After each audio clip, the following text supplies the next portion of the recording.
so simina kunena watu akusamba akubona kumanda akutiyena pano masada kweli andiyedwa alisirias akuzidziwa zinthuzo akuti abanda masango abantu asamba mangwana this is not just simuntu wamba kuyayi simuntu wamba anditikanankula zambiri tikanankula zambiri kumaserikala kule andamachula ndo mayina ndizimena kuzi mphulupulu zawo mphulupulu akukwatira akazi wose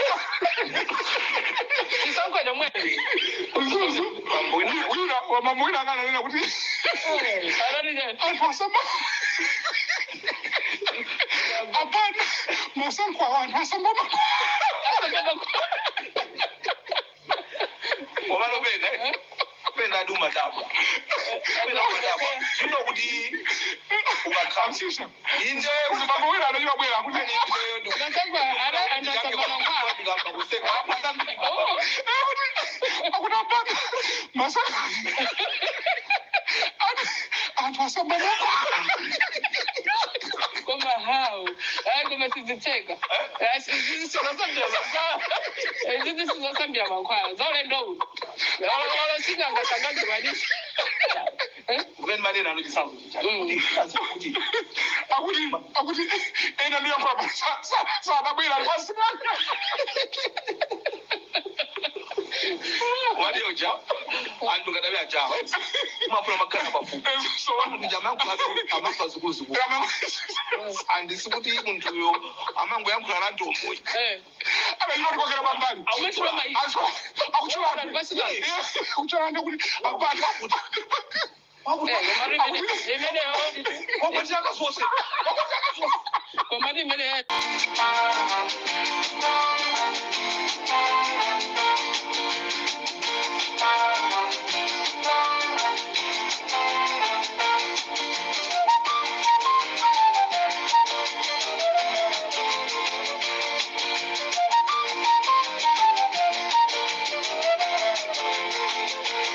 Mwaswera bwanji amalawi chigawo chino cha usiku pamene nthawi yanga ikuti 9 o'clock malonjezo ndinanena zonena kuti ndibwera ndi programu yanga yomaliza ya nkhanga zaona ngati kokhali ma breaking news mkatikati mwa usiku tizizusana kuti amalawi mudziwe choncho programu imene ndikuyipangira kukanyinyevi ambiri munandimva ndikuti ndikunyamuka ndikupita kukusalima ndikachoka kusalima ndikupita kunkhotakota mpaka ndikafika ku Nkhata Bay. Choncho amalawi chigawo cha kumadzulo kuno ndikufuna ndikupasireni nkhanga zaona. Tisaiwale kunena kuti mawa ndi tsiku lokavota. Chonde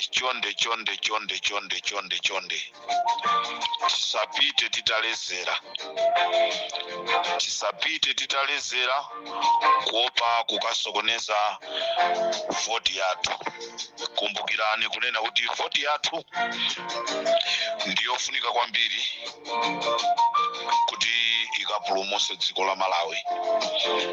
Choncho amalawi choyamba ndofuna ndiyamike amalawi onse amene mwakhala mukutisatira pa Limpopo FM kuchoka 2022 kusafika lero. Ndofuna nonse ndikuyamikeni.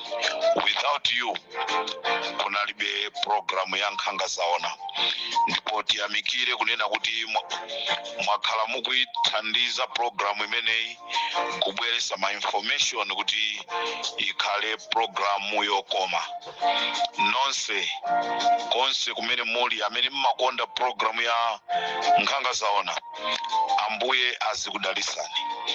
Nthawi ija yafika ndi mawa, mwakonzeka mawa tukapulumutsa dziko lathu kapena tukukazikaso mavuto toka. Chigawo cha kumadzulo kuno programu yanga ya nkhanga zaona Malawi ndati ndikudziwitseni kunena kuti kuyambira lero nthawi ina iliyonse magesi akhala akutimatima mdziko la Malawi, komanso network ikhala ikuvuta, ndicho linga chonena kuti anthu asapezekenso ma WhatsApp, ma monitors asapeze access yotumizira zimene zikuchitika m'madera osiyana-siyana.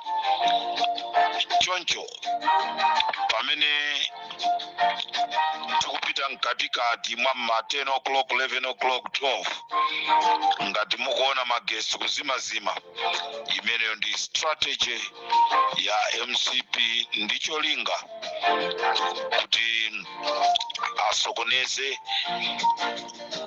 asokoneze china chilichonse. Koma Amalawi Mulungu ali nafe. Ndimafuna ndikuziwiseni kunena kuti kagulu ka Anyamata achina Dala Kadula, Eli Pakamisa, katimu kawo konse kamene kanapita kuchikangawa kachi. Timu imene ija yapasidwa ma spray paper, maunyolo aliyense awiri, apasidwa mfuti, apasidwa ma shop stick. Musaiwala anthuwa anapita ku training kumene amakaphunzisa. Ena makaphunzira kwa malembo kucha kukasiya uko, ena anali kudowa, ena anali kunchisi. Choncho anthuwa auzidwa kuti ayambe kumenya anthu, pasapezeke munthu woyenda usiku. Choncho ngati pali anthu ena mwayamba kukumana nazo, anthu ake ndi amenewa. Mawa ndezifika ponyanya auzidwa kuti azimenya anthu. Ndipo pali gulu lija la anthu 2000 limene linachoka la Msundwe. Gulu limene lijaso lili background, ndicho linga chonena kuti akhale akusokoneza chisankho. Choncho Amalawi chimene ndinganene nchonoti tiyeni tikateteze voti yathu. Tiyeni tikateteze voti yathu. Tikudziwa kunena kuti aliyense wakonzeka, aliyense ndokupsa mtima. Choncho Amalawi, anthu onse amene anatumizidwa,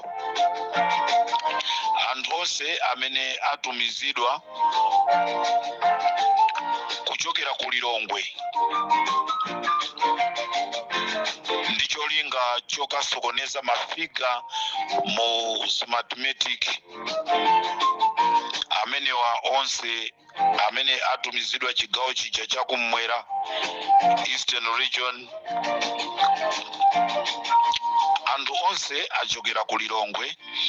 Koma auzidwa kunena kuti akamakachita filu mafomu ndikumaka saina, asamakanene zonena kuti achoka ku Lilongwe, azikanena kuti achoka ku Blantyre. Amene apezeke onena kuti wasaina kuti wachoka ku Lilongwe, ameneyo malipiro ake salandira. Choncho mmalo monse akuyang'anira za Smartmatic machine, anthu onsewo achoka ku Lilongwe. Palibe munthu amene wachoka ku Blantyre, ku Zomba, ku Mzuzu, onsewo achoka ku Lilongwe. Oti mafomu amene akusainawo azingosaina chifukwa cha lamulo limene apasidwa. Ndipo Amalawi pali galimoto ina yomwe imapita ku Labana kumene kundi kumachinga, yomwe inanyamula ma ballot paper. Galimoto imene ndi ya mtundu wa minibus Malawi Police Band inanyamula katundu, ndipo katundu ina mpaka anapachira pamwamba padenga ma ballot paper. Ndizomvesa chisoni akuyenda katundu uja yese anamasuka ndikugwa. Katundu amene amapita ku Labana kumachinga ma ballot paper ose anagwa. Ndipo munthu wina amene amaenda pa njinga ya moto nda amene anatola ma ballot paper amenewa. Mwamwayi kumbuyo kumabwera galimoto ina ya polisi atamfusa munthu jala ine ndikungotola padusa galimoto ina apa mkulu jana imbirazi zake yacho akulu mwagwesa duma ballot papers. Choncho madela ena ngati ma ballot papers azipezeka kuti sakukwanira, MCP apanga zimenezi kuti achepese chiwerengero. Ndipo kunthumba kumene kundi ku Chikwawa kwa Chapananga pali malo ena kukugona asilikali akwa Msundwe ali pachire.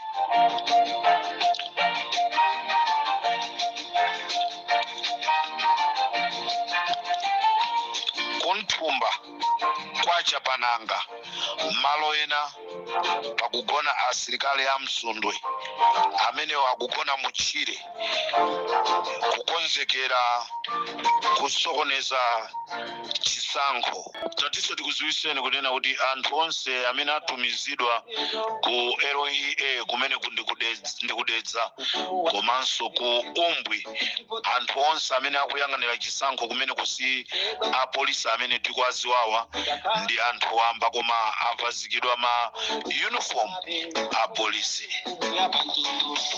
Kapena wina mugerere kuja kunyumba ya Mulungu ukapitiriza ntchito yawe ija unaisira panjira kufikira ntawe ndinusu mpaka nanoka uzaziwe. Matumba achimanga amene anapasidwa wachikulire BJ Brown Mpinganjira kuti agawire anthu.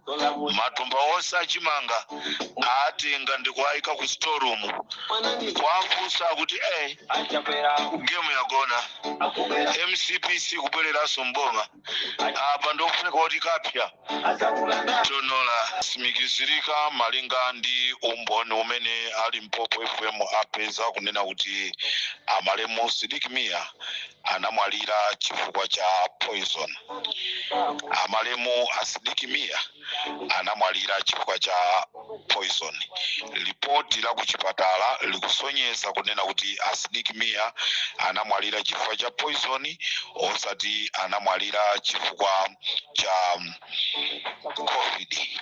Tinazaya nkhula ife kunena kuti Sidik Mia anayikidwa poison mazi chimene anapanga anthu anabola botolo la mazi pansi ndikumatapuka chingamu pang'ono. Mambo Sidik Mia potsegula botolo analitsegula lili bwinobwino anangomwa ndi pamene anazipweteka ndi ena amati COVID-19. Ripoti la kuchipatala likusonyeza kunena kuti Sidik Mia anamwalira chifukwa cha poison. Tiponya pa social media kuti muone. Ifali Mpopo FM takhala tikufufuza kupita mzipatala kuti tipeze choona chenicheni. Tapeza zonena kuti Sidik Mia anamwalira chifukwa cha poison. Ndewina nkumanena zonena kuti tikavotere MCP. Amalawi ndrama zikadalowa tikulandiranso utenga posa chidwa pompa pali Mpopo FM kunena kuti kumchinji asilikali kumeneko aliyese zalowa 350,000 ndemu ziwerengesera ma 600,000 300,000 350 imeneri 1.2 1.2 milioni imene yalowa kwa akaunti kwa msilikali wina wake wina aliyense. Chonsecho kufuna voti cholinga anthu avotere kuti imfa imene inachitika ya kuchikangawa ija Amalawi tisadziwe. Ndifuna ndikuwuzeni unena kuti pamene tikupita mchitokosi chicha box cha kukavota tikumbukire imfa ya abale athu amene anafa kuchikangawa. Ena ndi awa Asidik Mia amene ripoti ifali mpopo talipeza likuonesa kunena kuti Asidik Mia anamwalira chifukwa cha poison. Limpopo FM ndi Comrade Taji wali koma iwe ndio masakasaka atu mpaka wakalipeza ife timapita posapitidwapo mpaka na tikapeze chimene tikuchifuna ifecho. Chigawo cha kumadzulo kuno nthawi imene imakwana 7:30 kazi awo malemu Mia amene wandi Bida Mia akhala akunyamula anthu magalimoto kupita kunyumba kwawo ndikumakagawa ndrama. Kampeni yokhayo imene nde anthu ena akayankhula zokhuzana ndi chisankho muzidana nazo pamene zinthuzo mukuziyambisa nokha. Anafe tikutengera inuyo akuluakulu chifukwa lamulo likuti ikafika pamene patonse tikhale chete koma inu mukupita nkumakagawa ndrama ndi mmati anafe tipange bwa kuti malaki ngirifati zote usalicha ufikitija ndani sakudziwa nkaza zimene anachita malaki ngirifati muno ndani sakudziwa. Amalawi kunsalu kumene kunsalu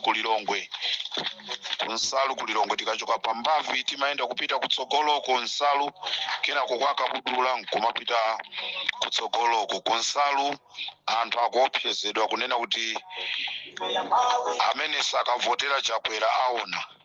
Anthu akunsalo akuopsezedwa ndipo kwatulusidwa gule wamkulu wokwana 600 kuti akasokoneze chisankho. Ng'ono wawo wa Amuwanga tikuti ali kompyupyu kumene kundi kuzomba. Ng'ono wawo wa Amuwanga ali kompyupyu kuzomba kumene akuauza asilikali kunena kuti muvotere Lazarus Chakwera. Geo yagona mukateronse chigawo cha kumadzulo kuno munali ndine Comrade Ntanyiwa ndikufunireni usiku wabwino. Nthawi ina iliyonse china chilichonse chimene chingachitike poti tikuzungulira ifetu tikudziwitsani. Ambuye akudaliseni. Tikufunireni kuvota mwanzeru. Tikufuna kuvota kumene kuchokera pa 16-17 kupita kutsogolo Malawi akhale wabwino. Anagula zida zokondwererera aitana mapresident akunja dongosolo lonse MCP alipangakala kuti iwo awina chisankho sinaponyedwe koma kuti awina. Aitana president wa Zambia, aitana president wa Namibia, aitana president wa kuti apite. Sindikudziwa mapresident amene ongatanga bwere chifukwa mapresident aku Africa agwirizanaso zonena kuti akuyeneka kumusala Lazarus Chakwera. Akufunanso nawo adziwe chimene chinapha vice president wa ku Malawi. Mukatero munali ndi inenso Comrade Ntanyiwa chigawo cha usiku tikumanenso kumamawa.